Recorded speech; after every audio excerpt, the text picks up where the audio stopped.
সালাতুত তাসবিহ নামাজ পড়ার নিয়ম। সালাতুত তাসবিহ নামাজ মোট ৪ রাকাত। এই নামাজের প্রত্যেক রাকাতে ৭৫ বার করে নিম্নলিখিত দোয়াটি পাঠ করতে হয়।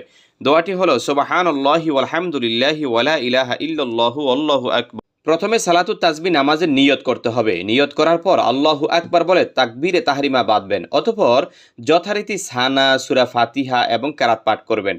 এরপর দাঁড়ানো অবস্থায় বর্ণিত দোয়াটি ১৫ বার পাঠ করবেন। রুকুতে গিয়ে তাসবিহ পড়ার পরে ১০ বার পাঠ করবেন। রুকু থেকে উঠে রাব্বানা লাকাল হামদ বলার পরে ১০ বার পাঠ করবেন। প্রথম সেজদাতে তাসবিহ বলার পরে ১০ বার পাঠ করবেন। প্রথম সেজদা হইতে মাথা উঠিয়ে ২ সেজদার মাঝখানে ১০ বার পাঠ করবেন। দ্বিতীয় সেজদায় তাসবিহ পড়ার পর ১০ বার পাঠ করবেন। দ্বিতীয় সেজদা থেকে উঠে বসে ১০ বার পাঠ করবেন। এই সর্বমোট ৭৫ বার হলো।